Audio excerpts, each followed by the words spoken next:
Hare Krishna, everybody. Welcome. This is Krishna Dasa. Today we are going to continue the 8th chapter. We're going to discuss Shlokas 8.10 to 8.5 to 8.10. Before we begin, I'll say the prayers to Guru and God. Om Ajnanatimirandasya Jnananjana Shalakhe Chakshurum Militamena Tasmai Shri Guruve Namah. Om Namo Bhagavate Vasudevaya. Hare Krishna. I'll also play the Guru mantra. You can chant it along with the mantra.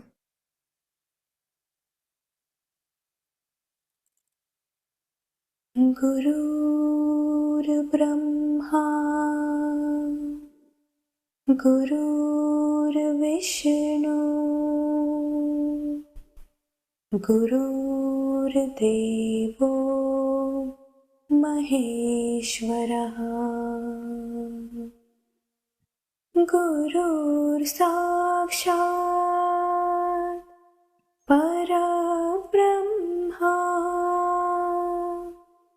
तस्मै श्री गुरुवे नमः। तस्मै श्री गुरुवे नमः। तस्मै श्री गुरुवे नमः। Hare Krishna. Nice to see you all. So, are you all ready? Shall I start playing the shlokas?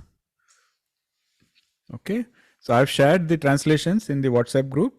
So, if you can look at it while Amitiji is reading after the recitation, I think it will be good because then everybody will look at the same translations. So, I'll start playing.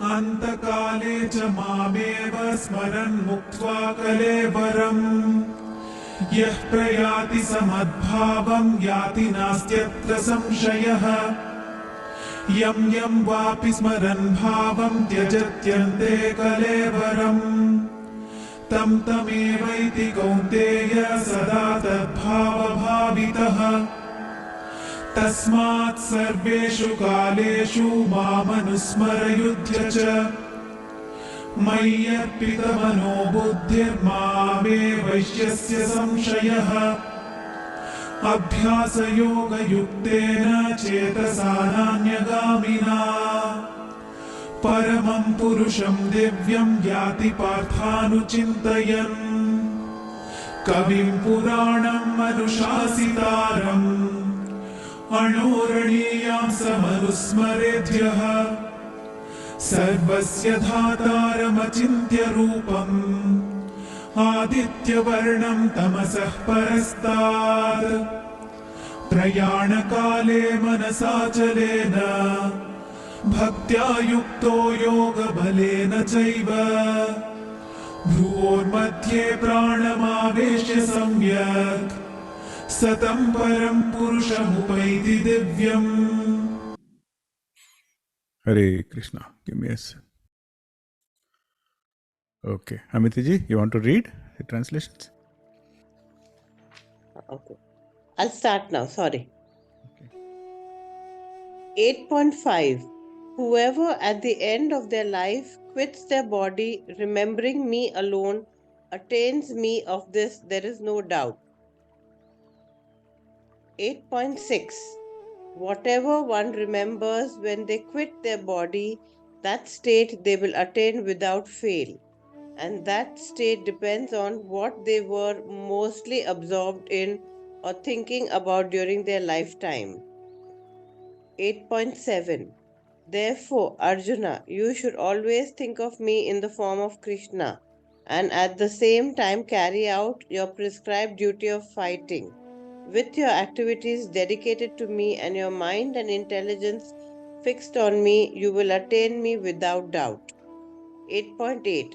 With practice, O Partha, when you constantly engage the mind in remembering me, the Supreme Divine Personality, without deviating, and by meditating on the Supreme Personality of Godhead with undivided mind, you will certainly attain me. 8.9 and 8.10. The Supreme Divine Personality of Godhead is all knowing, the most ancient of all, the ultimate controller, more subtle than the subtlest, the foundation of everything, with a form beyond human comprehension. He shines brighter than the sun, transcending the darkness of ignorance.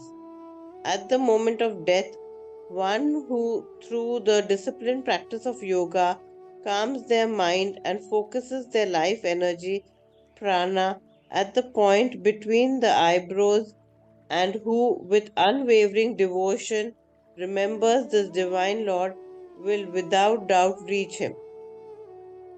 Hare Krishna. Thank you so much. So this chapter is important. Of course, all the chapters are important. But this chapter and these set of shlokas are important in a slightly different context. They are very important because they help us understand what our priorities in life should be. And it helps us understand that spirituality is not for tomorrow. It's not for some other time when I don't have anything else to do in life. Because tomorrow is not in our control. To set the context, I think we can revisit a very insightful story, a very short story, real story. So this is about Adi Shankaracharya. So the story is, Shankaracharya was once walking through the holy city of Kashi. Kashi is also known as Varanasi. So he comes across an old man, a really old man. And he sees that the old man is struggling. What is he struggling for? He's struggling to learn a few complex rules of Sanskrit grammar. So he's repeating some words, he's repeating some stanzas. It is very apparent that he's trying to perfect some Sanskrit grammar. So this kind of sight made Shankaracharya introspect deeply, and he felt a bit disturbed. Why? Because Shankaracharya could see that there was a profound misplacement of priorities. I mean, this person is already old. Now that person's concern should have been liberation. Concern should have been how to get the soul united with God, how to realize God. That should have been the focus. But here that person is focusing on some technicalities, focusing on the grammar and language and all of that. So this moved Shankaracharya. So with a lot of compassion, he approaches that old man and he says, my dear brother, it will be far more beneficial for you to focus on understanding the nature of God and seeking spiritual liberation rather than spending your limited time on technicalities of language. It is said that it was this encounter that made Shankaracharya compose the world famous Bhaja Govindam. So the Bhaja Govindam was composed, this was the episode where he composed that Bhaja Govindam. So it is also known as Moha Mudgara, which means the remover of delusions. So you should all read Bhaja Govindam at least once. It's available if you do a search, and it's available with the lyrics and meanings, and you should read it. Because it's kind of a profound call to devotion. It's also kind of reprimanding people who don't understand the urgency, who don't understand what the priority should be. So the opening stanza says, Bhaja Govindam, Govindam Bhaja Mudamate. That translates to worship Govinda, worship Govinda, worship Govinda, you ignorant intellect. Which also translates, some people translate it as foolish. So it is a call for action, direct call for action for individuals to focus on Govinda rather than getting lost in intellectual pursuits and material attachments.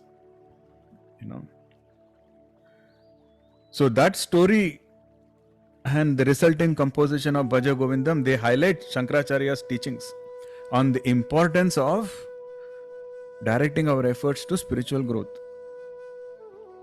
It's a timeless reminder, very, very timeless reminder of the value of devotion and spiritual wisdom. So I really encourage you. In my notes, I'll share a link, direct link to shankaracharya.org, where you can see the most authentic version of that shloka along with translations.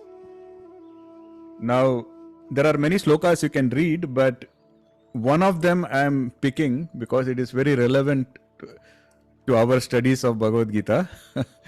So Adi Shankaracharya says, this is sloka 21 of Bhaja Govindam, where he says, Bhagavad Gita kinchita dita Ganga jalalava kanika pita Sakradapiyena murari samarcha kriyate tasya yamanena charcha. Let a person read but a little from the Bhagavad Gita. Drink even a drop of Ganga water. Worship Murari even once. Then they will have no confrontation with Yama, who is the Lord of Death. See, death is certain, but how we go, how we live is in our control. Whether we live or not, that's not in our control. And Krishna is teaching us how to deal with death, how to make it a pleasant experience. That is a very valuable lesson for a lot of us. So the word used is antakale. Antakale means the last moment of one's life. So that's the dialogue now going on between Arjuna and Shri Krishna.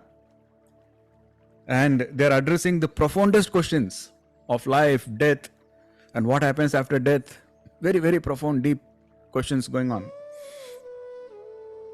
So, as first part of the answer to Arjuna's 8th question, Shri Krishna says, whoever at the end of their life quits their body remembering me alone attains me. Of this there is no doubt. So this is coming from Krishna. Very, very clear. He says, if at the last moment, if you can, see, it is not just remembering Krishna. He is saying remembering me alone. Ananya Chintan. Total focus. If it is possible, then he says it is guaranteed that that person will come to me, unite with me. I mean, this promise may seem like a simple solution to the complex issue of salvation and liberation. In a way it is, but it encourages to perform a deeper exploration of the principles. What are the principles behind this promise? What are the principles behind us being able to take advantage of this promise of Shri Krishna? That's what we are going to now discuss in a lot of details. See, Sri Ramakrishna Paramahamsa, he's given an example. That example will help explain how we behave and what the problem is. Okay. So Ramakrishna Paramahamsa gives the example of an elephant. Have you all seen videos of elephant taking a bath? There are thousands of videos available on YouTube. What you will see is after taking a bath, usually the elephants will go and take a dust bath. In other words, they will take a bath, they will come out of the water, they will get on land, walk for some time, and then they will throw dust all over their bodies. I mean, I'm sure there is some biological explanation for that. However, Ramakrishna Paramahamsa is using this analogy to explain how humans behave. They say that, we think of God, we perform some spiritual activities, we feel like we have purified ourselves. But that probably happens for a few minutes in the morning, And then that's it. After that, we start engaging again in impure activities, impure thoughts, sinful activities. Don't we all do that? So he's saying it is just like that elephant, which will take a bath, it is pure for some time, and then it will put dust all over itself. That's what a lot of humans are doing. That's the problem. But Ramakrishna Paramahamsa says, however, if you keep that elephant in a stable after the bath, then it will not get dirty again. Simple solution. Why we are discussing this example? Because when we die, that is like putting us in a stable. Because once you are dead, you cannot engage in any sinful activities. I mean, you cannot engage in any activities. So definitely you cannot engage in sinful activities. So it is a forced stable. Bodies are gone. So the point is, at the moment we leave our bodies, we are actually entering our purest form. So shouldn't we spend some time to understand that part? That is the whole idea of what we are studying now. Many religions, they talk about the idea, but the moment we die is very important. We shouldn't be scared of death. That's Krishna's message. If you really understand the teachings of Krishna, then you can see that death is just a step to something greater. Why? Because we studied way back in the second chapter that our true self, the soul, never dies. And we are all part of something much bigger and eternal. That's why. Now, if you see, that is why in our Hindustan, since the ancient times, you see that people burn the bodies of the dead. Why? There are, of course, medical reasons as well, hygiene reasons as well. But there is a deep spiritual reason, philosophical reason. That reason is the body is like a temporary home for the soul. And once the soul has left the body, what we need to help the soul detach from the body as quickly as possible, because there is an attachment. See, even when we are alive, even a physical house, if we spend a few years, we feel so attached to that place. It's very hard for us to leave that place. Our body has been the best home for the soul, the only home for the soul. So when the soul is leaving, it feels attachment to that body, very natural. But what is the purpose of the soul? Is to continue the journey. So we don't want the soul to be hung up and slow down its journey because of its attachments. And that is the reason in our culture we burn the body, because we want to cut that attachment as quickly as possible. If there is no body, then there is no attachment. So quickly help the soul detach. That is one of the main reasons why we burn the body. So this kind of thinking is kind of advanced. It's not found in all cultures. The problem is a lot of philosophies, they only talk about life, but they ignore death. They don't talk much about that. But to truly understand life, we have to understand death also. So in Hindustan, like even from the times of Rig Veda, people have studied death as well as life. In other words, if you see in the Vedic literature, it is said that the ultimate reality or Brahman is like a light that casts shadows of life and death. So in other words, you can see that life and death are just different forms of the same truth. That is how the Vedic philosophy has been approaching this topic since eternity. See, everything in the world is bound by time. Everything will face death. It's part of the divine plan. There is no two ways about that. So if we know it is certain, then it helps to understand this whole process. And one of the best outcomes of understanding this whole process is we are no longer afraid of death. That's very important. Like if you look at nobody likes the idea of dying. That's okay. But at least we can make sure we are less afraid or not at all afraid of it. That is what the purpose of all this discussion here is.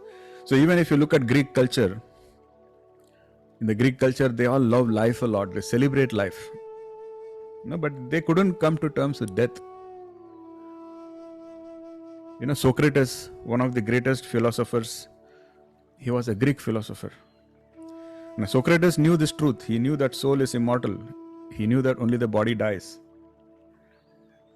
But when he was preaching this, the fellow Greeks, they couldn't accept that. They found it, they found like, what is he talking about? They found it very weird. They found it absurd.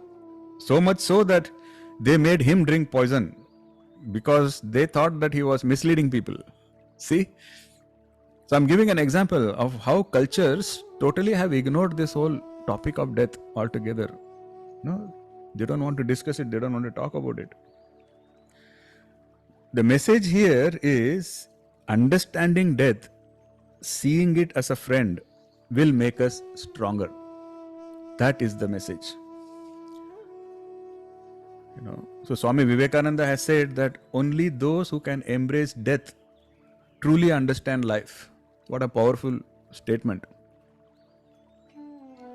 Now we have to balance. We have to balance both understanding of life and death, and that is how we can live fully.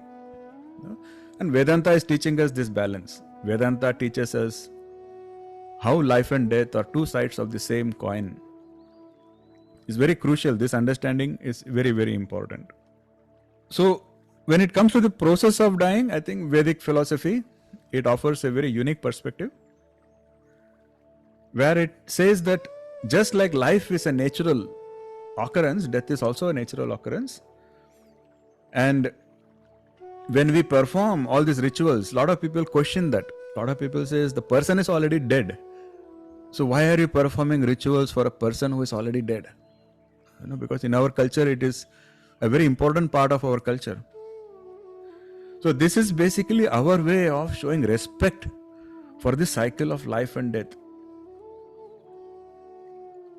And the understanding that we are all part of a divine reality. So, in other words, it is how we have been taught. The Vedic way, the Vedic teaching teaches us to see both life and death as part of a continuous journey. And once you see that, then we are able to handle it calmly. You see, about this promise, so I think I've discussed this in the past batch also.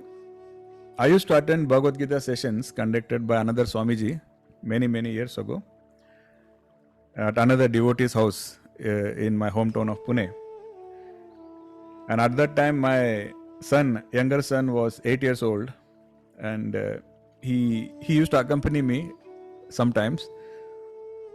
So he was with me when the Swamiji was explaining this particular shloka, where Krishna said that at the time of death, if you think only about me, then you come to me. So my son was looking very confused, and he seemed very thoughtful. I found it funny that this topic made him think so much. He seemed very thoughtful. So I asked him, "What's going on? What's on your mind? Like you suddenly look very confused and thoughtful." So he tells me, "Are you saying that people can do all sort of bad things in their lives, and they have to just think of Krishna at the time of death, and then they reach Krishna?" He said, "That doesn't seem fair, na?" He says, "It's not fair to people who are always good boys all their lives." And he's like, "Why do you ask me to be a good boy all the time? I mean, I will just be good at the time of death. I will just say Hare Krishna when I'm dying, and it should all be good, right? So why are you troubling me? Why do you want me to always be good?" What a wonderful question. And I was very surprised that he got into this level of thinking when he heard this. So I told him, "Beta, just have a little bit of patience, because Shri Krishna is going to explain that very thing in the next shloka. So have patience till then, See, the fact is, during our last moments, a person can only think of what they have been attached to in their life. It's a fact. It's a psychology fact, human psychology. There is no cheating. In other words, a miser, he will only think of money at the last moment. When he is about to die, he will think of money. Or if you are a hunter, then you will think of an animal. If you are a politician running behind power all your life, then at the time of death, you're going to think of power, so on and so forth. So whatever you are most attached to in your life when you are living, that is what will be the predominant thought at the time of your death. So Shri Krishna says, "Mayyarpita mano buddhihi mame vaisasya samsayah." One whose mind is fixed on me and whose intellect is fixed on me, they reach me only, there is no doubt about it. As your thoughts are, so will your life be. Very important. See, Swami Prabhupada, when he explained these verses, he gives the example of the great king Bharata. You all know about that story, I'm sure. He was a very wise, ethical king. However, what happened during his last years of his life? He got attached to a deer. I mean, he was willing to leave his entire kingdom and go to a forest for meditation and all of that. A person like that, who had no problems detaching from an entire kingdom and all the riches and all of that, during the last few years he gets attached to a deer. So it is said that at the last Antakale, he thought about the deer only.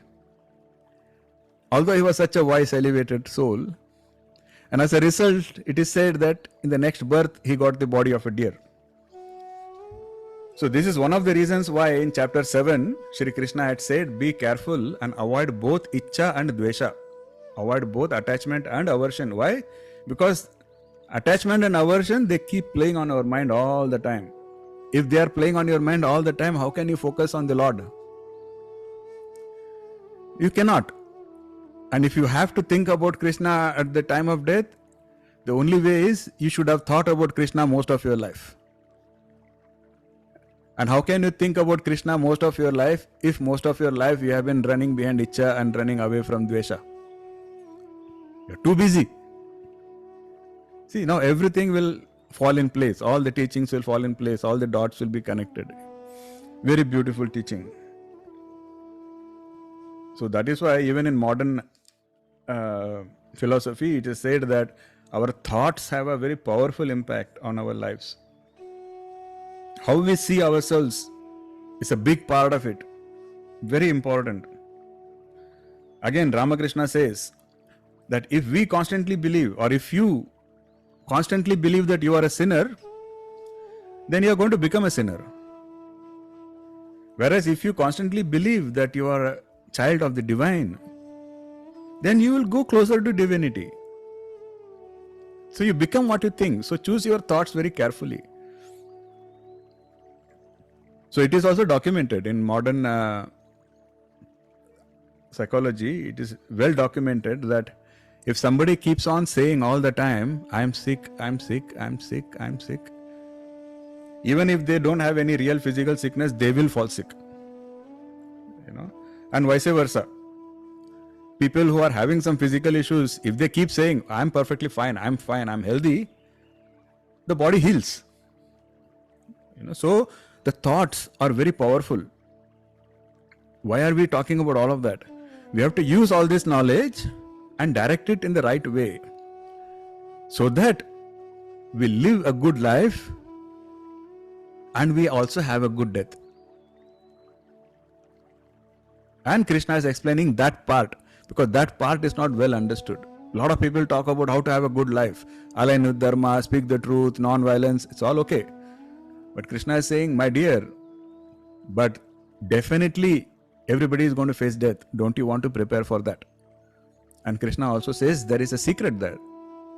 He says, at the time of death, if you can think of me, then you have achieved your goal of this life. And then he's teaching us what we need to do, how to make sure that at the time of death you can think of him. See, so beautiful. All of these teachings, they tie together for that ultimate goal, to help us reach that goal, using death to our advantage and reaching liberation. That is what Krishna is teaching. And in 8.7, Krishna is summarizing Nishkama Karma Yoga and Bhakti Yoga. In one line, he is saying, do your duty with your body while keeping your mind attached to me. Beautiful? Possible? We have studied that in the previous chapter also. See, some people, what they do, they want to ignore their worldly duties. And they will make an excuse. They will say, I'm a spiritual person. I'm focusing on spirituality. So I don't want to take care of these material things. So that's their excuse. And there are some people who are the opposite. They don't have any time for spirituality, because they are like, we are very busy, we have to run a family, we have to run a business. We don't have time for spirituality. These two sides exist. But both are incorrect, because according to Krishna, you are supposed to perform your duties. But that is something you do physically. Mentally, you are always supposed to be engaged in him. Krishna says that is the right path. So no excuses. So again, our saint Kabir has beautifully expressed this. He said, Sumiran ki sudhi yo karo, जो गागर पनिहार, बोलत डोलत सुरती में, कहे कबीर विचार. Remember God just as the village woman remembers the water pot on her head. Have you seen the water village women? They carry the pot, they are giggling, they are talking, they are chatting, they are even fighting. But you will never have seen a village woman whose pot falls from the head. No, why? Because no matter what they are doing, singing, dancing, whatever they are doing, their mind is still on the pot. They make sure it doesn't fall. So, Krishna's message is for us to focus on Him the same way. Do what you have to do, chat, sing, dance, do everything. But don't lose focus on me. If that village woman can do, why can't we all do that? That is the message. Okay. So how do we achieve this state? I mean, it is easy said. We have said that, okay, you have to focus on God all the time, but how do we do that? Arjuna has that question also. Like, how do I make sure that I have that kind of a focus all the time? And Krishna says, focuses on one word, abhyasa. What does abhyasa mean? Practice. So Krishna is saying you have to practice, you have to train your mind and you have to make it a habit. A habit of always focusing on God. Krishna says you have to make it a habit. And how do you make it a habit? You practice it. Consistently, constantly. This is why Krishna keeps repeating the word consistent. Because only then it is going to become a practice. Na? Otherwise it will remain a hobby, which will be forgotten soon. Okay. So, we can meditate upon God in several ways. What are the several ways? We can meditate on the name, form, we can meditate on the Leelas, we can meditate on so many different aspects. I mean, there is no difference. Krishna is saying, pick any, that's okay, or pick all, or pick some, it's okay. In other words, if all the time you are talking about, oh, my Krishna did this Leela, my Krishna played like this, my Krishna, ate butter, that's okay. That is also meditating on Krishna. Or if you are going to say, oh, my Krishna is so beautiful, my Krishna has, blue skin, my Krishna, that is also okay, Krishna says. Or if you are going to say, oh, my Krishna is so wise, my Krishna is, given so many teachings and I am learning, I am teaching, that is also okay. So Krishna says there are so many ways in which you can focus on me. He is giving us options. So there are many different aspects of the Lord. Like, I want to give you one very beautiful analogy though, is the sun in our solar system. It lights up everything in the solar system, correct? So in a way, it's very beautifully said that because the sun lights up everything in the solar system, we can say that the sun knows all parts of the solar system, correct? Now Brahman is said to be the ultimate light. Even in the Vedas, that is how he is described. In other words, he is shining through everything. So then that makes him all-knowing. If the sun knows the entire solar system because its light is there everywhere in the solar system, the Brahman's light is everywhere in the universe. So that is why we call Brahman as the all-knowing. Beautiful analogy. Okay. And another thing that the Upanishads teaches us is, when we say light, we only think of the sun, the moon, the human lights, human man-made lights and all of that. However, Upanishads say, don't forget that these light, they don't come from the sun or the moon, but they are all coming from Brahman, the ultimate reality, which is lighting up the entire universe. Without the essence of Brahman, there can be no light. You cannot see any light. So it is faulty to think that the sun is giving light to us. The sun is an instrument, but it is actually the Brahman, his Brahman's energy, which is causing even the sun to give us light. And it is the Brahman's energy which is making us capable of perceiving that light. Beautiful, right? Now we are talking about all of this because I want to set the context for the 8 divine aspects of Brahman. that Shri Krishna has mentioned. So Krishna talks about 8 divine aspects. Why we are discussing these 8 aspects? Because Krishna has given us the freedom. He says you can pick any one of them, or you can pick multiple of them, or you can pick all of them based on your inclination and based on what you are more comfortable with, and use that to focus on me. And why we should focus on him? That is the abhyasa he is talking about. Practicing abhyasa, so that you become like that woman with a pot on the head, so that you can live your life, you can perform your duties while still being focused on him. Beautiful, correct? So what are those 8 aspects? First is known as Kavim, omniscient, all-encompassing knowledge that spans the past, present and future. That is one aspect of the divine. So, how can we use this aspect? When we say omniscience, then it is assuring us that there is a deeper purpose and order to the universe. Once you understand this, it helps us trust the unseen guidance that orchestrates our lives. So once we know that Krishna knows the past, present, future, everything, Krishna is all-knowing, once we have faith in that, then you are part of that only, na? You are not outside of past, present and future. So in other words, that will help us have faith in Krishna, that Krishna knows everything. And because he knows everything and I have surrendered to Krishna, he is going to guide me the right way. Make sense? Okay. The second divine aspect Krishna says is Puranam.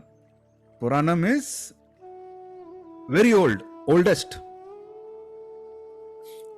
That is explaining the timeless nature of Krishna, where he's witnessed infinite changes, but he is himself never changing. Now when we understand the Puranam aspect, it will instill a sense of humility and awe. Very important, we need to have humility. We have discussed many times that pride is a hindrance, right? So the Puranam aspect will help us have that humility. Once we understand that how ancient, we are talking about the earth is so many billion years old, and we're talking about small bang and big bang and God knows what all. But Krishna has seen all of this, and he has seen even things beyond that. He has seen multiple big bangs, multiple universes. Can we even comprehend that? You know, we don't even know our history 500 years ago. It is all hearsay. Correct? So, but once we understand Krishna is seen all of this and so timeless, it will give us a more humility in front of him. The third is Anushasitaram,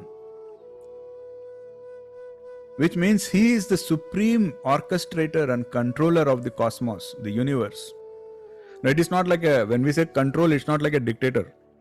It's a very harmonious guiding force that is maintaining the entire cosmos. And the profound balance and intelligence which is there in the universe. Now this aspect of God should help us feel reassured that even if you think you are seeing chaos around you, you have to believe that there is an underlying order and a purpose guided by this divine wisdom. Once you believe that there is a controller, Krishna is the controller and he is in control. Nothing in the universe is out of control. It may look like that to us, but it is not out of control. Okay? And that is very, very important. It is like those, have you seen those, I think it happens in Italy, or where they free a bunch of bulls. Those bulls, they run wild through a street. Spain, I think. Spain, okay, Spain. It happens in Spain. Thank you. I've seen it only in a movie. I've never seen it in person. And in the movie, I could see that those bulls, they open the gates and they are rushing through the streets. So to an observer, it may feel like they are out of control. But do you really think they are out of control? It is a controlled chaos. Because at the other end of the street, there are security folks standing. And even on the other parts of the city, there are people standing with weapons and everything. If any one bull really becomes totally out of control, they will take it down. Just like that, we may think that our life is not in control, or something that we see is not out of control, but nothing is out of control. It may be a controlled chaos, but still chaos is also controlled only. Somebody said that chaos is just order that we don't understand. So this aspect of divine will really help us get that faith that everything is under control and Krishna is in control of everything. The fourth aspect is Ano Aniyamsam, which is smaller than the smallest. See, what are we supposed to make out of this? Where they say that if you think atom is the smallest thing that you can perceive, the divine is smaller than even that. Okay, so what does that mean? How should we take it and use it in our life? Because we have to take that and say that even the smallest details of our life, there is divinity there. The sacredness is there even in the smallest details of our life. Okay, so in other words, devotion and bhakti doesn't have to always be grand. It doesn't have to be a show. You don't have to have 1,000 people beating a drum and the grandeur is not required. Even the smallest aspects of your life is divine. There is divinity. There is sacredness even there. Even for a second you wake up, and even for a second you look at the sky and say, oh, I'm so thankful to God. There is so much divinity there. There is so much sacredness there. Because divinity is there even in the smallest of small things. The fifth, Sarvasya Dataram, is the maintainer of everything. Very similar to the controller, he is also the maintainer. So this aspect should help us understand that everything is connected in life. And there is a lot of care, there is a lot of compassion that has been put into creating the whole universe. And we are just part of the big play. Everything is interconnected. So never feel lonely. Never feel like you don't belong. Never feel like somebody has forsaken you, because it's not possible. Because Krishna is the ultimate maintainer of everything. And he's made sure that everything is part of his creation. Everything is part of one universe. Correct? So you should use this to reassure yourself that you have a place, you have a purpose. Nothing can be out of place. There is no such thing, because out of what? Wherever you are still under his control, you are still under his maintainership. That's a very, very profound message to whoever is feeling lonely.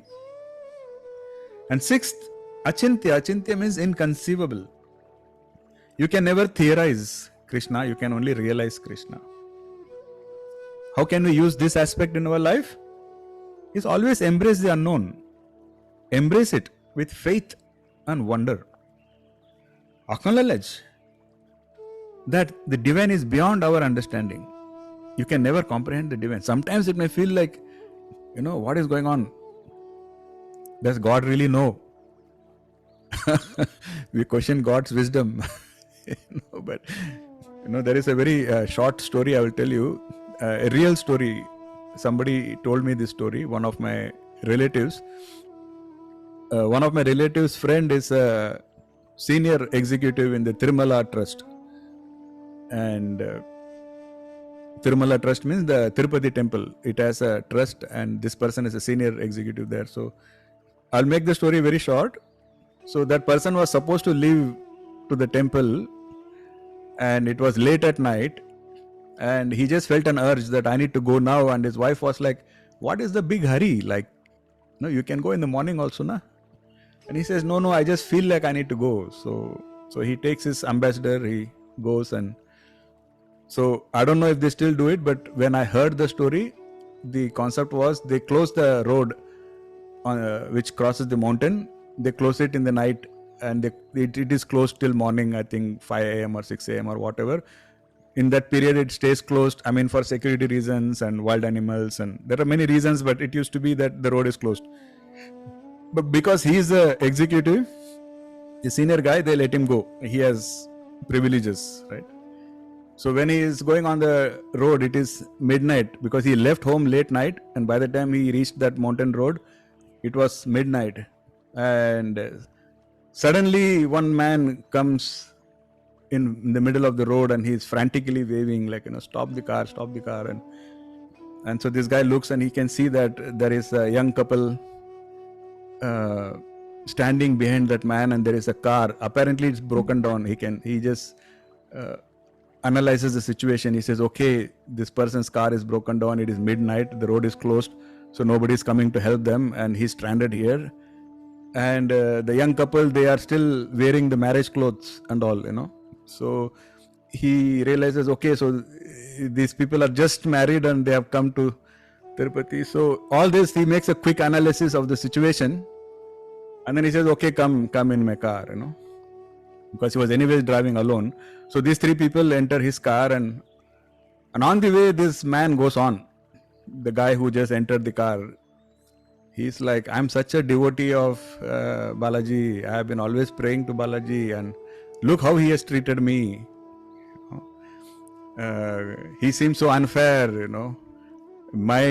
These are my, this is my son and it is his wife. They just got married, and I didn't even let them finish their, rituals. I just told them the first thing you have to do is take darshan of Balaji. All my relatives were ridiculing me that what is so special, you are doing Balaji all the time. And he said, but it's my Ishtadev. I'm a big devotee, and so I took them with me, and see how the Lord has treated me. He's just made me, stranded, and I have to go back early morning tomorrow to finish the remaining formalities of the marriage. And so he's going on and on like this, how he is such a big devotee and how Balaji was not fair to him, and and this executive never disclosed who he was.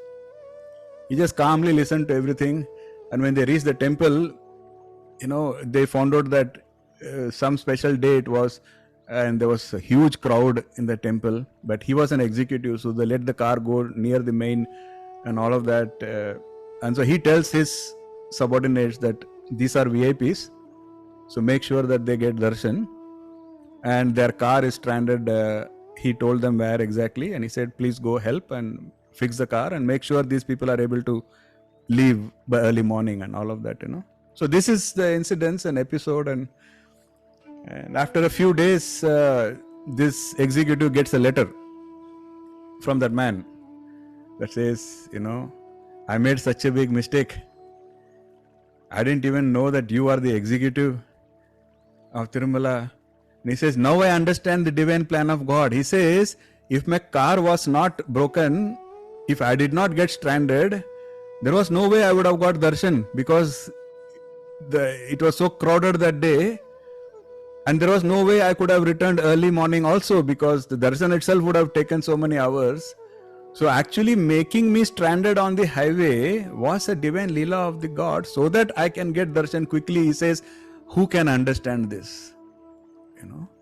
So what I'm saying, that is what is the sixth divine aspect of the Lord. Inconceivable. You cannot try to reason. So sometimes it may feel like, what is God doing in my life? Is God being unfair? I mean, God being unfair is still a okay thing to say. Some people actually have, they say thinking aloud. I've heard some people say this. Does God really know what he's doing? So the God who created the universe, the God who makes sure that no planets are just randomly banging into another planet. I mean, if you see, the moon has been in its place for 4.5 billion years. It didn't bang into us. The sun has been where it needs to be. A person who designed all that, somebody thinks, does he really know what he's doing? So that is the sixth aspect, inconceivable. So have faith. You may not always understand his plan, but you should always have faith that he has a plan. Very important. Seventh is Rupam, beautiful personal form.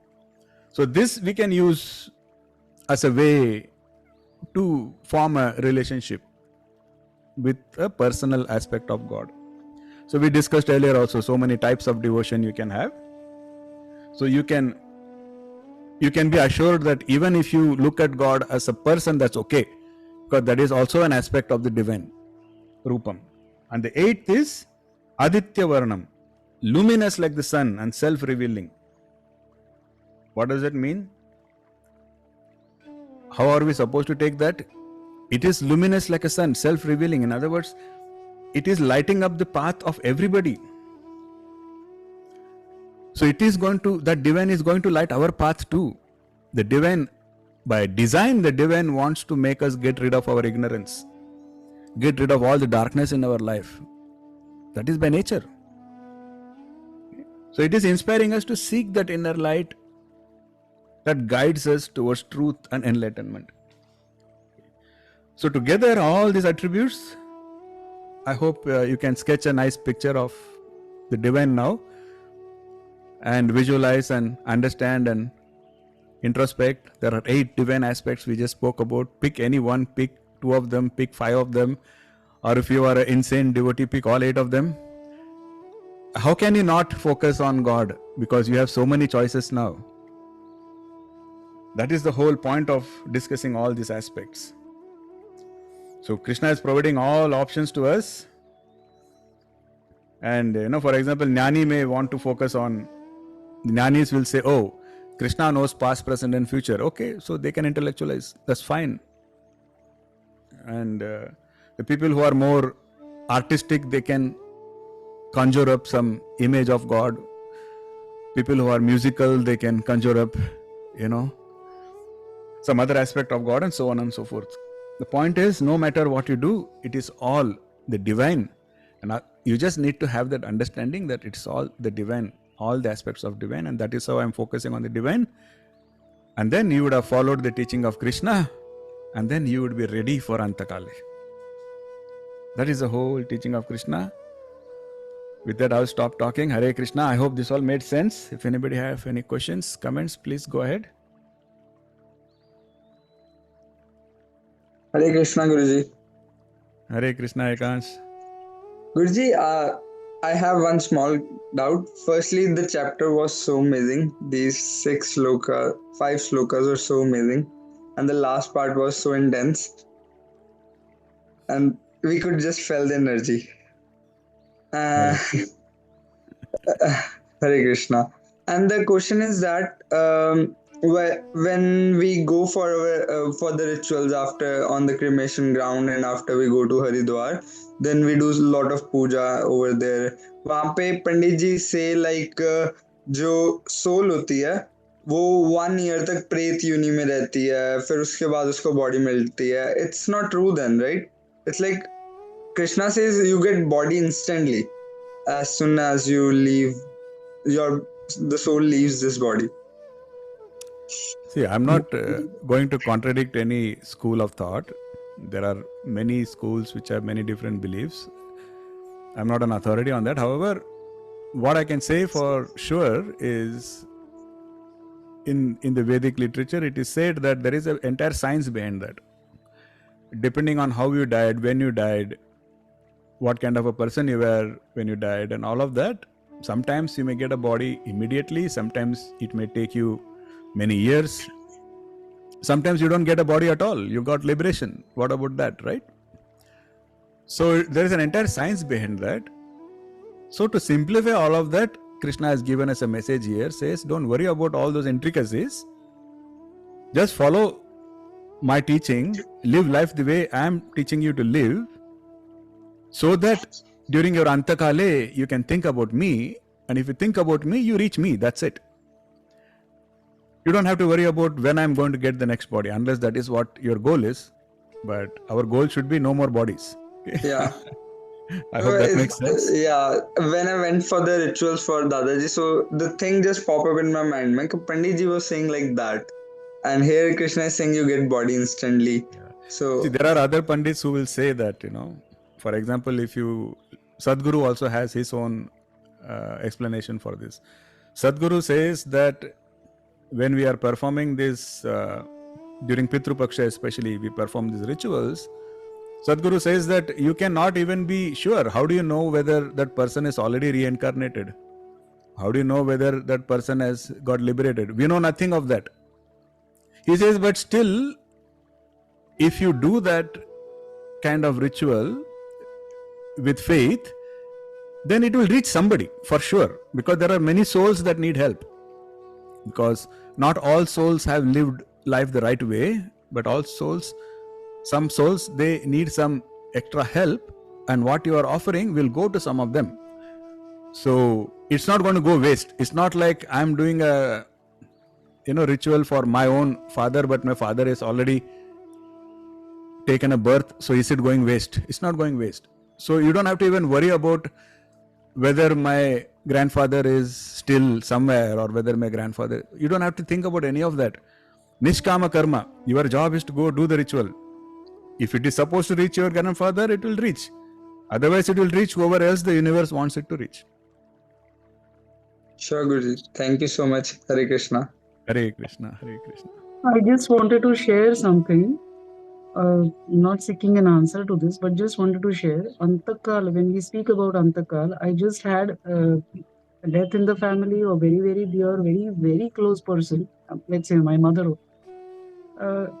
It's the person actually was a brain dead, but it came into somebody's mind when he was actually in full senses, and she kind of said bye to him and said, "Majhasati shok karu naka." This is one of a kind thing that I thought has happened, but when I started talking to some people, the other people also came up, but they said that person came in the dream and said bye. So maybe they understand and then they say bye to the people who are closer. So I just take it in such a way that, of course, it's very difficult not to think shok nahi karna, but somehow it has been noticed. I mean, I came to know when I started talking to people that they come and say bye, even if they are not in a position to talk to us. So this is a strange experience I wanted to share. Thank you. Thank you so much for sharing that. Yeah, we cannot conceive of the divine, and everything is connected. So definitely. Thank you so much, Smita-ji. Anyone else had anything to add, or any questions, any comments? Okay, you're all busy focusing on the 8 divine aspects. Very good. Hare Krishna. Hare Krishna. In Tamil, there is one word. They say, Nambinor keduvadillai. When you believe, they won't go waste. I cannot translate exactly, but that I want to tell. Nambinor keduvadillai. And he told about the Krishna, any forms. That is also in Bharadiyar's the poetry about Kannan. If you read that Bharadiyar's poetry in Kannan, about Kannan, he wrote so many poetries in Tamil that he talks about. Because whenever he wants to write, he see Kannan is in front of him, and in front of him he dances. So he started to write the poems. That's the way I want to say. These are the small, but he didn't go to him. Nothing will do. He just imagine, he just believe Kannan will come and dance in front of him. That's it. He visualized and he wrote poems. Yes. That's the thing that I want to share with you all. Thank you. Hare Thank you. Krishna. Hare Hare Krishna. Krishna. Thank you so much. Yes. Yeah. So I hope this all made sense. This is extremely important. See, one very important thing I will again repeat, even if it annoys some of you, is we saying that I will, good things we usually postpone. Meditation, I will do from Ekadashi, or take care of your health, do some exercise, I will do it from New Year. Attend Bhagavad Gita sessions regularly, I will do that when I am 50 years old. So good things we tend to postpone, but bad things or things which are not aligned, we prioritize. For example, somebody comes and says, "Chalo, let's go to a pub and do some dancing." We immediately feel, "Oh, this opportunity may not come again. Let me go."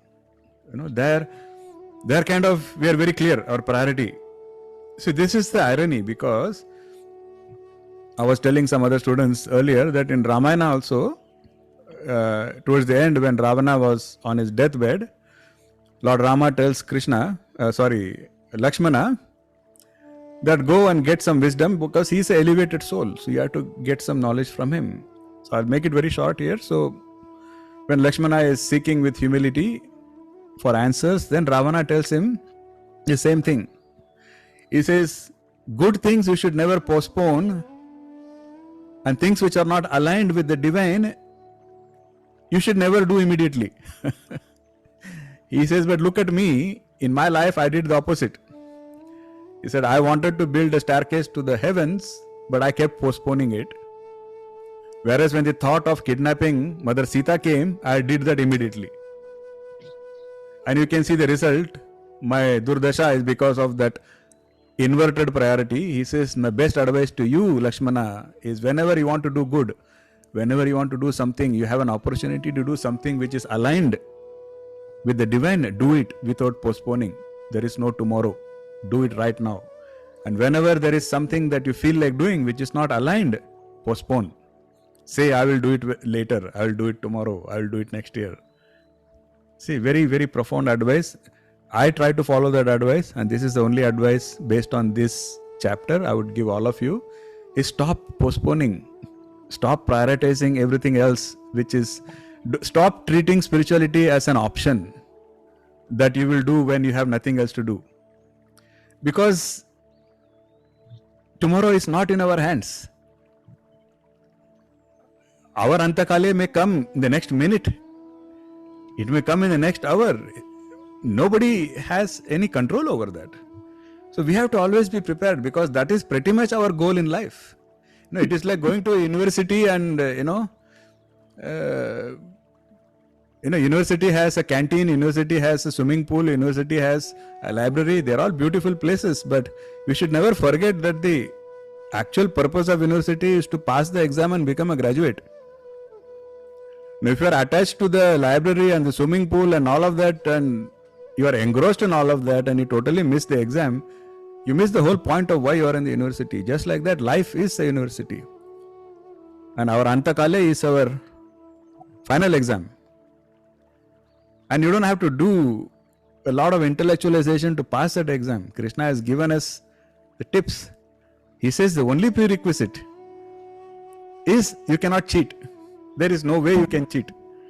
You cannot copy, you cannot cheat, you cannot have somebody else give the exam. You just have to think about me, he says. Can you do that? And then he gives us the actual methodology to make sure that you can pass the exam. He says all you have to do is focus on me. And then you keep working backwards. Rajesh ji will know this terminology of working backwards. We used to learn that in Amazon. First think of the outcome, and then you work backwards from there, and you will get a good idea of what you need to be doing now. So I hope this all makes sense. With that, I will really stop talking this time. Hare Krishna, my dear Satsang family. See you all in the next session. Hare Krishna. Jai Ram. Hare Krishna. Hare Krishna. Hare Thank you, Krishna. Thank you, Krishna. Hare Krishna. Thank you, Guruji. Hare Krishna. Hare Krishna, Guruji.